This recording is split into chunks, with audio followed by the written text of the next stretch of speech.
ധരണിയിൽ അപ്പോൾ ആടിച്ചന്തരതിലിള കീറി പേരുപാറ തളരുപുറത്തിലെ വെള്ളിവായേ പൊള്ളുതു വഹിയുടയോർ ജടുതിയിൽ പിന്നും നറുപായേ തളിത പാറ പൂളർന്നിട്ട് വെള്ളിയതിൽ വന്നാറൊരു ജീവി ദർശന ചെയ്ത് നബി അന്നേ ഒരിലിട കണ്ടം തളിർകടിച്ചത് ഇരിക്കും അങ്ങനെ ജിബ്രീൽ അലൈഹിസ്സലാം പറഞ്ഞു, ശരിയാണ്, ഇപ്പം നിങ്ങൾ പറഞ്ഞൊക്കെ ശരിയാണെന്ന് പറഞ്ഞു. അങ്ങനെ ജിബ്രീൽ അലൈഹിസ്സലാം ജയിലിൻ്റെ മുൻഭാഗത്ത് ഒരു പാറക്കല്ലുണ്ടായിരുന്നു. പാറക്കല്ലും ഒരൊറ്റ അടിയാണ്.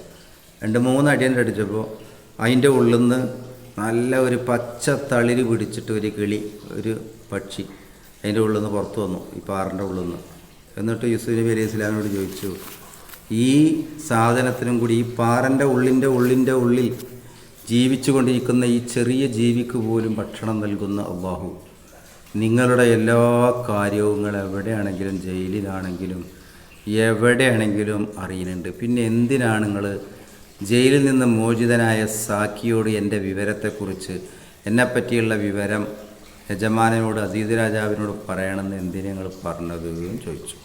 ആ പറഞ്ഞ കാരണത്താൽ നിങ്ങൾ 5 വർഷം അപ്പം ജയിലിൽ കഴിഞ്ഞിരിക്കുകയാണ്.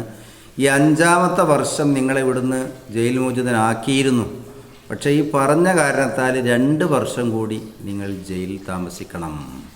അതാണ് മഹാകവി പറയുന്നു, മുത്തുക്കോയത്തങ്ങൾ കരുണരെ ജയിലിൽ കായറ്റിയ ദിനമതിൽ 5 സനത്താമേ കഠിന ഭയത്താൽ നബിയണ്ടേ കൊടുമയിൽ അളുകൈ കരമതുയർത്തി ദുആബിണ്ട് ഒരുവനെ വിട്ടുള്ളിടാത്തേട്ടം സാക്കിലന്ന് പറഞ്ഞില്ല ഉമദിനും മീന്തേ താലം തന്നെ ഇരിക്കണ വർഷം ഉടയവൻ ജയില് വിധിച്ചിന്നേ. സാക്കിനോട് പറഞ്ഞയച്ചത് കാരണം 5 വർഷം ആയിരുന്നു തടവ് വേണ്ടിയിരുന്നത്. പക്ഷേ 2 കൊല്ലം കൂടി അല്ലാഹു നീട്ടിയിട്ടുണ്ട് നിങ്ങൾ ഈ പറഞ്ഞയച്ച കാരണം. അപ്പോൾ ഇപ്പോൾ 7 ആക്കിയിട്ടുണ്ട് കാരണം. ഏതായാലും ആ 2 കൊല്ലം പോയി മറിഞ്ഞത് അറിഞ്ഞില്ല. 7 വർഷം തികഞ്ഞു എന്ന് മാത്രമല്ല, മഹാനായ യൂസുഫ് നബി അലൈഹിസ്സലാം അള്ളാഹിനോട് പൊട്ടി കരയാൻ തുടങ്ങി. എൻ്റെ അടുക്കൽ എന്ത് തെറ്റാണ് വന്നത്? ആ തെറ്റുകൾ എനിക്ക് നീ മാപ്പാക്കി തരണം പടച്ചവനെ. പരപരനെ എന്നിൽ വന്ന പിഴവുകൾ ഒക്കെ പൊറുത്തിട്ട് മതിയതിൽ നിന്റെ റിള എന്നെ കരുണ ചൊരിത്ത് പരമസുഖം നൽകേനിൽ ഇന്നേ. ഇരവുകൾ ഓതി ഇബാദത്തിൽ നബിസുഅലായിട്ടിരിന്താറ് 20 വർഷം പോയി കഴിന്താനേ. നരപതി ഒരു നാൾ ഇരവിലെ പാത്തൊരു മനാമാണേ. അങ്ങനെ യൂസുഫ് നബി അലൈഹിസ്സലാം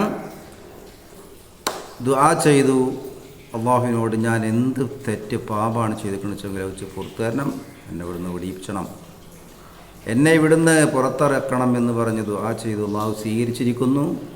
അപ്പോഴേക്കും 7 വർഷം പോയി മറഞ്ഞിരുന്നു. അങ്ങനെ ഇരിക്കുന്ന സമയത്താണ് മിസ്രിലെ രാജാവായ അസീസ് രാജാവ് ഒരു സ്വപ്നം കാണുകയാണ്. എന്തായിരുന്നു സ്വപ്നമെന്ന് അടുത്ത കവിയിലൂടെ വിവരിക്കുന്നുണ്ട്.